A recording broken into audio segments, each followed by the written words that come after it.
In March 2026, 9 separate Bigfoot encounters were reported across Ohio in just 72 hours. Each one was stranger and more frightening than the last. But the 9th encounter didn't just close the count. It revealed something about all 8 before it that nobody was ready for. I'm Trevor, and this is Bigfoot Encounters.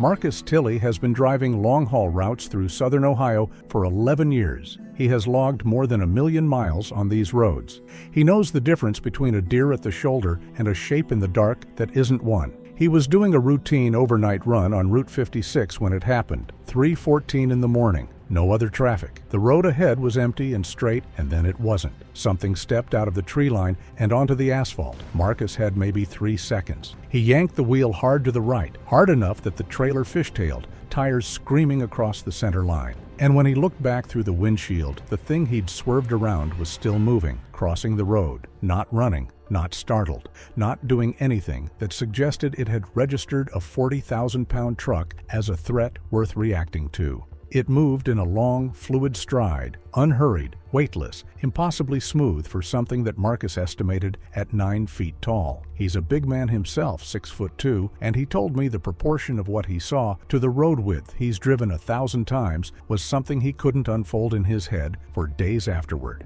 It was too large, not just larger than a person, larger in a way that made the road look like a different road, like something had rescaled it. He pulled to the shoulder, hazard lights strobing red across the tree line. He sat with the engine running for 4 minutes. He checked his phone twice before he got out. He walked to the center of the road and stopped. The asphalt was rippling, not cracked, not buckled, rippling, the way blacktop looks on a July highway in triple-digit heat. He pressed his palm flat against the surface. The road was warm, warm enough that he pulled his hand back. The outside temperature that night was 39 degrees. The asphalt beneath where it had crossed was radiating heat like a cast-iron skillet off a stove. That's not a footprint, that's a thermal event. His dash cam covers the 12 seconds before and after. What it captured was not footage of Bigfoot. It was 12 seconds of white static and a low-frequency hum. When the image returned, the road was empty. But if you think a rippling road in the middle of the night is the strangest thing Bigfoot left behind that Monday, wait until you hear what a hunting dog found hiding in a sealed tunnel 6 miles away and what the creature left burned into the dog's side.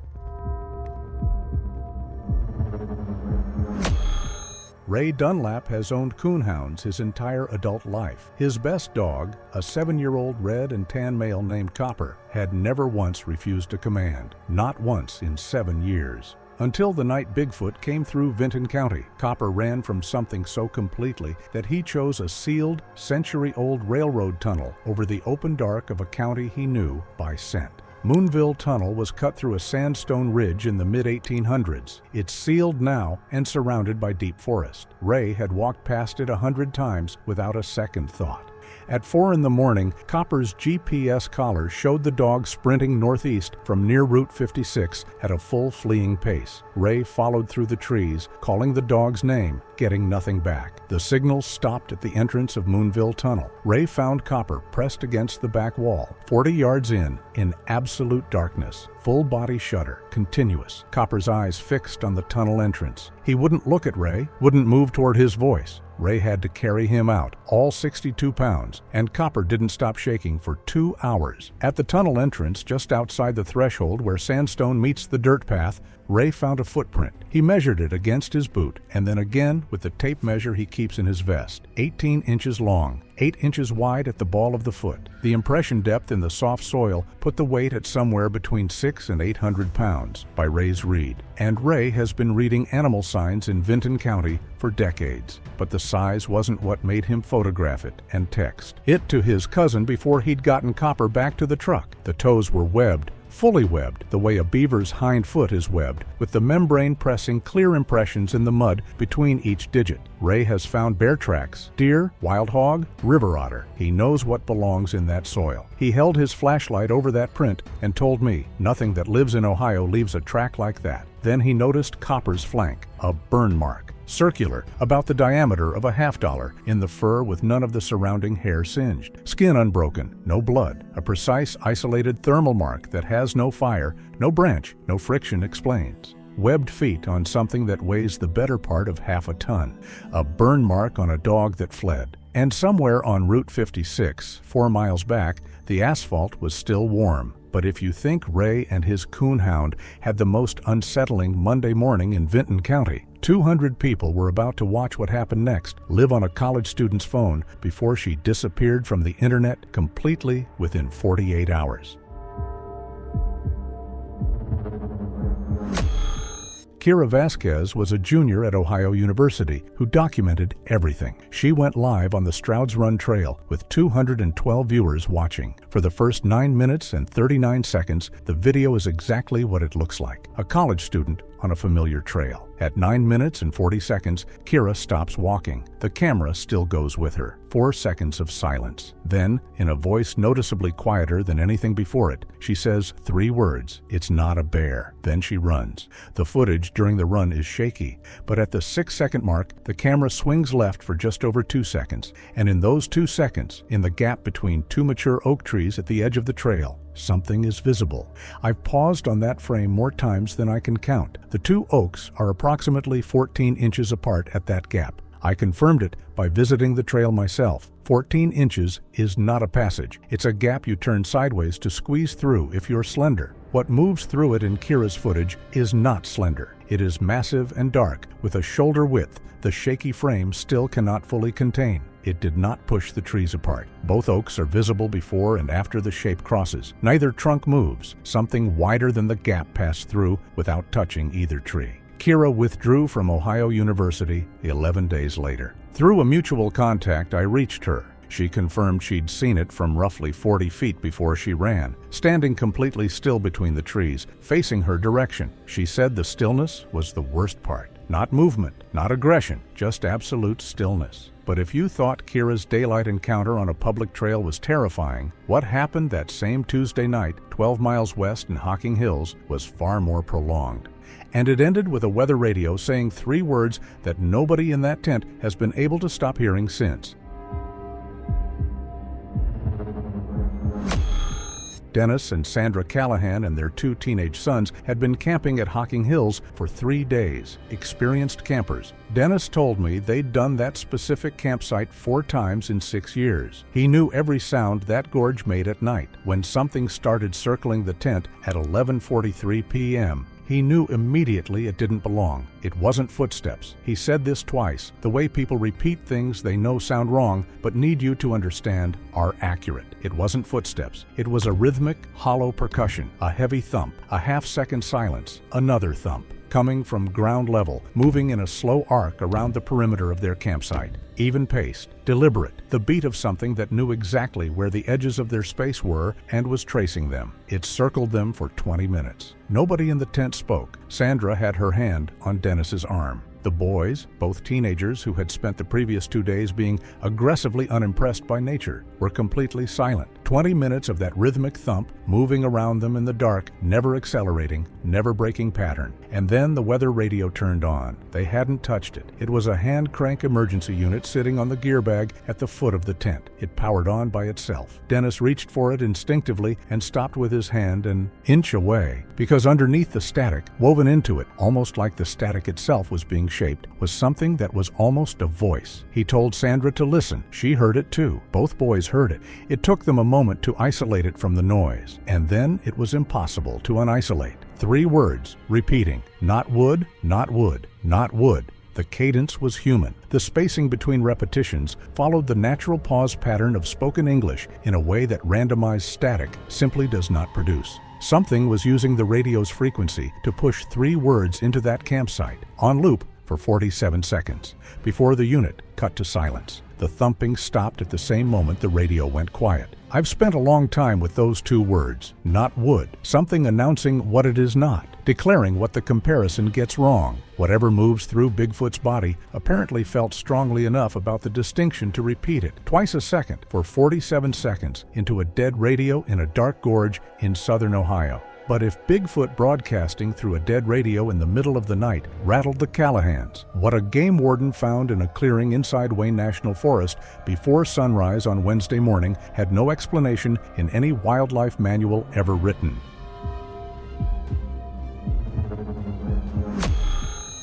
Todd Schaffer has been a game warden in southeastern Ohio for 19 years. The Wednesday morning call from a farmer on the eastern edge of Wayne National Forest was about to add something to his inventory that he will carry for the rest of his life. 8 dead deer were arranged in a clearing approximately 200 yards inside the tree line from the farm's eastern fence. Positioned in a rough circle, each carcass facing outward from the center. There was no blood, not a trace, no pooling beneath the bodies, no spatter on the surrounding vegetation, no staining on the ground. 8 deer laid in a deliberate pattern with no external wounds and no blood, but her neck was broken. All 8 snapped at the second cervical vertebra with a consistency that the state wildlife veterinarian who later examined the carcasses described as extraordinary. Whatever broke those necks did so with a precision that, in 22 years of wildlife pathology, she had never encountered from an animal attack. She told Todd it looked mechanically like a procedure, not violence, not predation, procedure. Then Todd found the shelter, built at the northern edge of the clearing, set back into the tree line just far enough that he'd missed it on his first 2 passes. A dome structure roughly 6 feet high and 8 feet across, constructed from living saplings that had been bent and woven together while still rooted in the ground. The weaving stopped him. Every junction where 2 saplings crossed was secured in a knot that Todd photographed and later showed to a botanist at Ohio State, who identified the pattern as nothing in any indigenous or traditional construction method she could reference. The knots weren't just functional, they were symmetrical, each one a mirror of the last, tied with a consistency that implied either long practice or a cognitive relationship with structure that nobody has ever formally attributed to Bigfoot. In the center of the shelter, on bare ground cleared down to the soil, river stones had been arranged in a spiral, smooth, palm-sized stones with no business being 200 yards inside a forest with no creek nearby. Todd counted 31. Photographed from above, the spiral pointed magnetic north, aimed, when I later overlaid it on a topographic map, directly at a ridge system 40 miles away. A ridge that sits directly above the Nelson Kennedy ledges. But as disturbing as that forest clearing was, nothing could prepare anyone for what happened the very next morning in Shawnee State Forest, when a deaf hunter sat alone in a blind at dawn, and Bigfoot walked up and spoke to him in a language he could actually read. Gerald Ashworth has been deaf since birth. He has been hunting Shawnee State Forest since he was 12. He told me all of this through an interpreter. He'd been in the blind since 5 a.m. At 7:28, he felt the vibration through the platform under his boots, a slow, rhythmic ground compression that his feet told him was heavy, bipedal, and closer than anything that weight had any right to be without him having registered it approaching. He turned. Something was standing 30 feet away in the creek bottom, facing him directly, 7 feet tall, broad through the chest and shoulders, narrower at the hip, covered in dark reddish-brown hair that caught the early light differently than fur, differently than hair, differently than anything Gerald had a word for. The face, and his interpreter paused here when Gerald did, was not an animal's face. That was the phrase he used and came back to twice. Then Bigfoot raised its hands. Gerald Ashworth has been fluent in American Sign Language his entire life. His hands are his first language and his deepest literacy. When Bigfoot lifted both hands and began to move them, Gerald's brain did what it does every day. It read. The signs weren't standard ASL, the hand shapes approximate, the movements larger and rougher than conventional signing, grammar stripped to bare meaning, the way a child signs before they learn syntax. But the intent was legible. 3 concepts, in sequence, unmistakable to a man who has spent half a century reading hands. Go, bad night, many come. Gerald came down from that blind faster than he'd moved in 20 years. He drove to the Scioto County Sheriff's substation and reported what he'd seen. The deputy logged it. The sheriff apparently found it funny enough to share with the morning shift.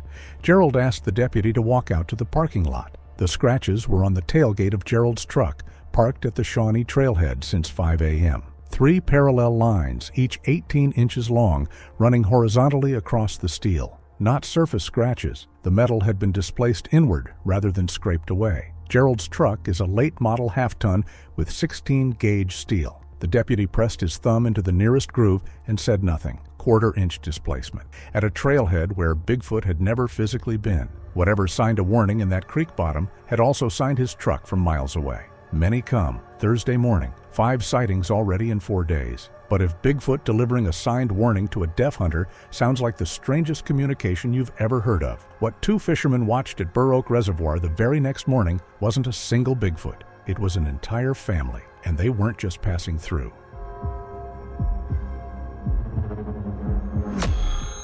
Pete Garrison and his brother-in-law Carl Doost had been anchored in the northern channel since before first light when the tree line moved. That's how Pete described it first. Not figures emerging from the forest, but the tree line itself shifting.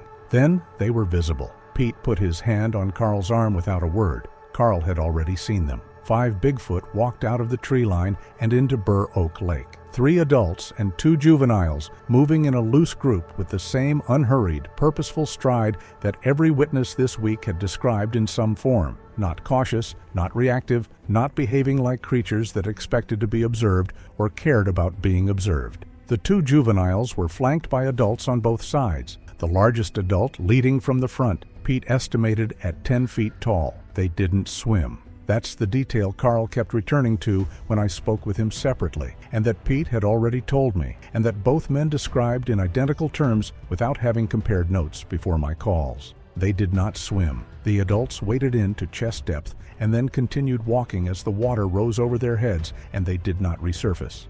The juveniles went under at shoulder depth. The surface of the lake closed over the last of them and went still. No bubbles, no displacement wake, no sign that 5 massive creatures had just submerged into a reservoir with a maximum depth in that channel of 60 feet. Pete told me they sat in that boat for a long time without speaking. What neither of them knew was that a state geological survey vessel had been working Burr Oak that same morning. Routine lakebed sonar mapping. When the crew's equipment registered something the team led described as the most anomalous reading of his 12-year career, they stopped. The sonar return showed a structure beneath the sediment, rectangular, 60 feet in length, with straight edges and right angles that sediment does not produce and erosion does not carve. The team lead told me the readout was, in his exact words, consistent with a collapsed structure of artificial origin. They weren't walking into a lake, they were walking into a door. But if watching 5 Bigfoot disappear into a reservoir above a hidden underground structure sounds like it can't get any worse. A geology student from Kent State had already been plotting all 7 sightings on a map, and when she saw what they formed, she drove to the center of it alone at midnight with a ground-penetrating radar unit. What she found under that rock is the reason this story changes completely. Dana Reeves is a second-year geology graduate student at Kent State focusing on subsurface magnetic anomalies. She reads landscapes the way other people read text. She'd spent the week watching the Ohio reports accumulate. By Thursday night, after the game warden spiral and the sonar anomalies started circulating, she pulled up a county map and plotted all 7 locations. Every sighting formed a perfect circle. 7 points, 7 counties, 5 days. When Dana drew the boundary, the center landed on the Nelson Kennedy ledges with a precision that she said made her physically cold when she saw it. The ledges sit on one of the highest concentrations of magnetite rock in northeastern Ohio. She drove there alone. At night, she told me she knew it was the wrong decision when she made it. She went anyway. She had a portable ground-penetrating radar unit in her trunk and a hypothesis that was going to eat her alive until she either proved or disproved it. She arrived at 11:19 p.m. and walked in with her radar. She didn't see Bigfoot. She saw the space where Bigfoot should have been, a heat shimmer. The same visual distortion Marcus Tilley had described from Route 56 on Monday, that rippling displacement of air that looks like midsummer heat off hot pavement. But this was not a brief crossing on a road. This was a vertical column of it, stationary, 10 feet tall, at the center of the main ledge formation. Stable enough that Dana walked a full circle around it. The radar was not detecting a creature, it was detecting a seam, a vertical fracture in the bedrock running straight down from the surface, narrow at the top and opening at roughly 200 feet into a lateral cavity that the radar's depth return put at stadium scale. The ceiling of that cavern, where the radar could resolve it, was 400 feet below where Dana was standing, and moving through that cavern, registering on the ground-penetrating radar as the same heat shimmer displacement signature that had appeared on every piece of recording equipment touched by this week's events, were shapes, dozens of them, some at the size the adult witnesses had described above ground. some smaller, some registering at dimensions that the radar's scale bar suggested were larger than anything reported all week, all of them moving in the same direction. Slowly, without urgency, in what the readout's density suggested was an organized group, not moving toward the surface, assembling. But if a cavern full of Bigfoot assembling 400 feet underground sounds like the endpoint of this story, the ninth encounter changes what all 8 of them meant. Because someone didn't just see Bigfoot that Friday night. They found out why Bigfoot had been in Ohio all week. And the answer is not what anyone expected. James Okafor is a wildlife photographer. He'd been in Hocking Hills all week on a separate assignment, migratory owl documentation, sleeping in a converted cargo van he uses as a mobile base, parked off a service road on the southern edge of the park. He had not been following the Bigfoot reports. He did not know about any of the preceding 8 encounters when he woke up at 2:47 in the morning to what he first thought was the wind. The van was rocking gently, a slow, rhythmic side-to-side sway that he described as the motion of a boat on a calm lake. He lay still for a moment, listening. No wind, no sound from outside that would explain it. Then he heard the breathing, right at the van's side wall, close enough that he could hear the depth of it. Long, slow, deliberate respirations at the wall panel beside his head, 12 inches from his face. Not the rapid breath of something excited or alarmed, the deep, controlled breathing of something that was deliberately slowing itself down, something managing its own state. James did not move. The breathing continued for a long time. He stopped counting after 3 minutes. A second set of respirations joined from the front of the van, different cadence, slightly faster. A third at the rear doors with the irregular spacing of something younger, breath control not yet settled. 3 of them, circling his van at 2:47 in the morning, not trying to get in, not making threatening contact, just breathing against the walls of the space he was inside. He reached for his camera, mounted on a dash bracket with a wide-angle lens pointed through the windshield, and pressed record without lifting it, without moving anything above the dashboard sill. What the camera captured over the next 11 minutes is the clearest sustained footage of Bigfoot ever recorded, not shaky trail footage, not a grainy security frame. 11 minutes of a clearing in pale ambient light, 3 figures visible for most of it, 2 adults and what James believes is a juvenile, given the proportional difference and the way the smallest figure stayed close to the larger adult. They weren't foraging, they weren't marked, they were looking at the van. All 3 of them, at various points, stood and looked at the windows, at the windshield, at the side where James lay 3 inches from the wall. At the 11-minute mark, the smallest figure moved to the driver's side window and raised one hand to the glass. Not a strike, not a test of the surface. It placed its palm flat against the window with a deliberateness that James described to me as gentle. The specific, careful gentleness of something that understood the glass was a boundary and was choosing not to break it. It held that palm against the window for 41 seconds. At the height of the palm print, there was condensation, the misted impression of a hand left by the temperature differential between the surface and whatever pressed against it. James photographed it from inside before it faded. The palm print, measured against the window frame he later documented for scale, was 11 inches across. The hardest part, James told me, wasn't the fear. It was what the largest one did before it left. It turned back just once at the tree line, not at the van, at the specific window where the hand had been placed. The way you look at a door you've just knocked on when you're not sure anyone is home.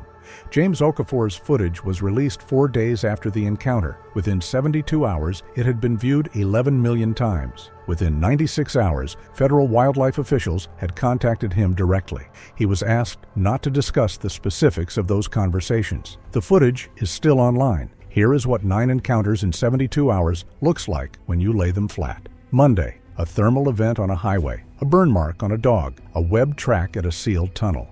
By Tuesday, 200 people had watched something pass through a 14-inch gap on live video, and a family lay in a tent listening to a dead radio tell them what Bigfoot is not made of. By Wednesday, a game warden photographed surgical neck fractures and symmetric knots, with 31 river stones pointing 40 miles north. By Thursday, a deaf hunter received a signed warning in a creek bed.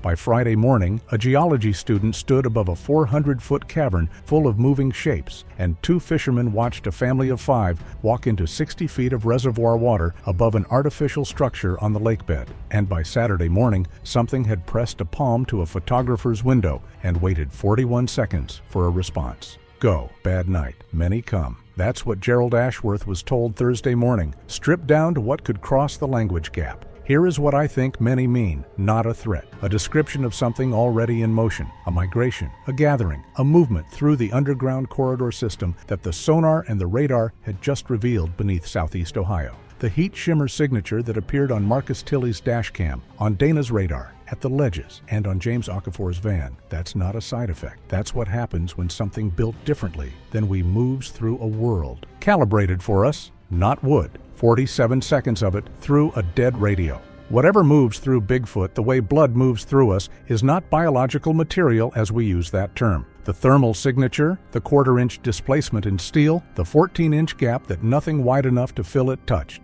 Those are not the behaviors of flesh and bone. The circle Dana plotted wasn't a hunting range. It was the surface boundary of a transit system operating beneath southeastern Ohio. The sightings weren't random. They were incidental, moments where the system brushed the world above it and left a mark. They weren't in Ohio because Ohio has what they need. They were passing through Ohio because Ohio is above where they were going. And on Saturday morning, one of them stopped and placed a palm on a window and waited 41 seconds to see if anyone inside was paying attention. The question 9 sightings in 72 hours left me with is not whether Bigfoot is real. That question is settled. The question is what paying attention means to something that has been moving through the bedrock beneath us since long before we were here to notice. A palm on a window, 41 seconds. What was it waiting to feel?